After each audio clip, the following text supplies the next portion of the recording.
आसंता जनवरी मासरे MBC TV आनुकूल्य अनुष्ठित होगाकू जाउछि सारला विश्व भाषा सम्मेलनी। ए सम्मेलनी संपर्क में आलोचना पई आमे भेटिथिलु Bhubaneswar BJB autonomous college Odia विभाग मुख्य डॉक्टर प्रेमानंद महापात्र को। आसंता सुनिबा विश्व भाषा सम्मेलनी संपर्क में कोन रहिछि तांकर वार्ता।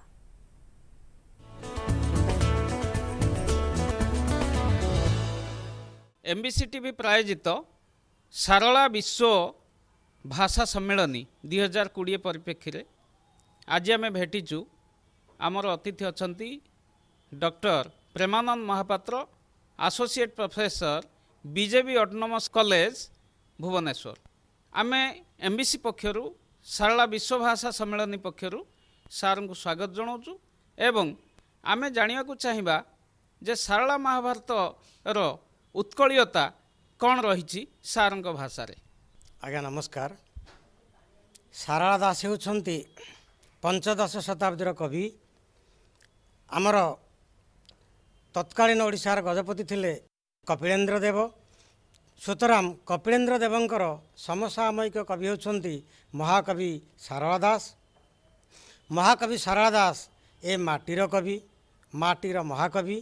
तेणु ओडिशा माटीर कथा तांकर प्रत्येक साहित्य कृति रे प्रतिफलित होइछि।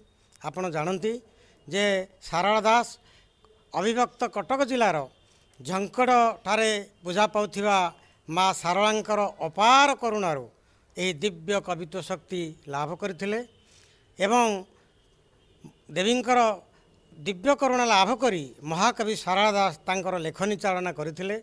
ओडिशार विभिन्न आध्यात्मिक पीठ जेपरि एकाम्र क्षेत्र एवं विभिन्न देवीपीठ श्रीक्षेत्र एवं जाजपुर ओडिशार प्रसिद्ध क्षेत्र जाजपुर को मध्य से विस्तृत भाव रे तांकर महाभारत रे उपस्थापन करिसंती।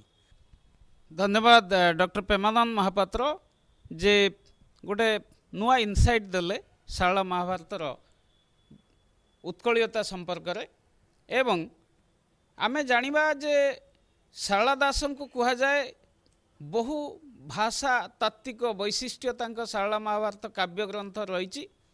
आमे सारंगठु बुझिबा जे केते वैशिष्ट्य तांकर काव्य ग्रंथटी थिला भाषा तात्विक भाव रे। सारला दासंकर महाभारत होछि ओडिया भाषार एक विश्वकोश बा ज्ञानकोश कहले अत्युक्ति हेब नाही।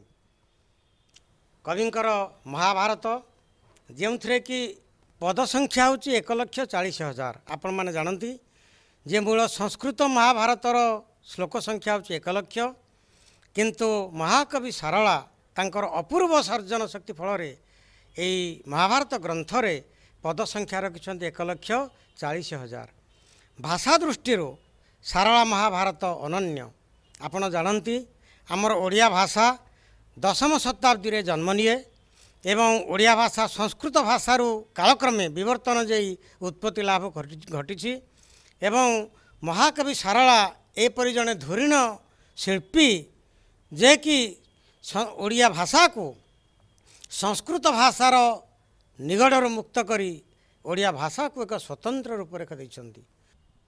जे बहुत इनोवेटिव कथा कहते सारला महाभारतर ग्रामर संपर्क रे जोटा व्याकरणगत भावे बहुत नुआ कथा देखला बेले आमे डॉक्टर प्रेमानंद महापात्र को पचारिबा जे सारला महाभारतर धार्मिक दिग एवं कल्पना विलास कौन सब रही। सारला दासंकर कल्पना विलासर पटांतर नाही। आपण जानती प्रत्येक कवि कल्पना विलासी। जदि कल्पना नाही से सारस्वत कृति सफलता लाभ करे नाही कि चिरंतन तो लाभ करे नाही। साहित्य रे दुईटी जिनिस रहिबो।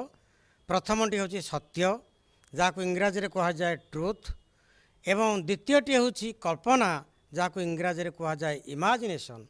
सुतराम सत्ययुक्त कल्पना बा ट्रुथ युक्त इमाजिनेशन समान होची साहित्य। तेबे सारला दासंकर साहित्य रे तांकर साहित्य कृति रे कल्पना विलासतार पटांतर नाही। आमे देखिबा जे से थिले अपूर्व कल्पना विलासर कवि एवं तांकर प्रत्येक सृष्टि रे आमे देखिबा जे कल्पना विलासर केतोटी दिग प्रतिभात होइछि। जेपरि से लिखिछन्ति जे पहिलु युद्धरे भीम हारे कर्णमले 5 अर्जुन मले 5 गांधारी की बर नाही कि धृतराष्ट्र को कन्या नाही तुला मुहा कांक भारीजा डरे शला को नमस्कार ये जो पंक्ति गुड़िक ये पंक्ति गुड़िक मूल महाभारत नहीं कि अन्य कौन कविंकर साहित्य नहीं आमे ये जो एमबीसी पक्षर प्रथम थर पाई कौन से एक ओडिशार प्रथम थर पाई चैनल टीवी चैनल ये सारला महाभारतर भाषातात्विक दिग एवं एक विश्व भाषा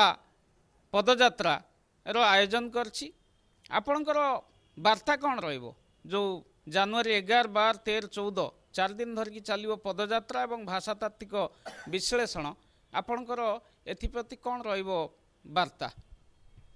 आज्ञा देखंतु भाषा होची जातीय संपत्ति तेणु भाषार किपरि अभिवृद्धि घटिबो भाषार किपरि विकास साधित हेबो एवं सर्वोपरि आमर जो मातृभाषा ओडिया जहाँकि शास्त्रीय मान्यता लाभ करिछि सर्वभारतीय स्तर रे एवं आधुनिक भारतीय आर्य भाषा परिप्रेक्षारे ओडिया भाषा होची प्रथम भाषा जहाँकि शास्त्रीय मान्यता लाभ करिछि एवं शास्त्रीय मान्यता परिपूरण पाई सारला दासंकर जो भूमिका तांकर जो से जो उच्च कोटर साहित्य सौध प्रतिष्ठित करिसंती ताही प्रकृति में शास्त्रीय मान्यतार एक द्वार कहले अत्युक्ति हेब नाही। तेणु यही दृष्टि आमे ये जो विश्व भाषा दिवस पालन करा जाउछि भाषा सम्मेलनी आयोजन करा जायछि पदयात्रा आयोजन करा जायछि मु स्वागत करुछि एवं एमबीसी टीवी चैनल को गभीर कृतज्ञता और धन्यवाद अर्पण करुछि जेपरि गोटे महनीय सारस्वत कार्यक्रम को से हाथ को नहीं एवं आमर ओडिशार कोटी कोटी ओडिया को भल पाउथिबा आमर ओडिशावासी एथिरे सामिल हेबे ये अत्यंत आनंदर कथा एवं सारला दास आहरी लोकमानक निकट रे पहुँचंतु जेपरी ओडिया भागवत लोकमानक निकट रे पहुँची सारिथिला ठीक सेहीपरि ए सारला महाभारत ओडिशार गाँ गंडारे लोकमानकर निकटतर हेउ यही हेउछि ए चैनल माध्यम रे मोर प्रिय ओडियावासी को मोर गभीर निवेदन। धन्यवाद। जय जगन्नाथ। जय मां सारला। धन्यवाद आज्ञा। नमस्कार।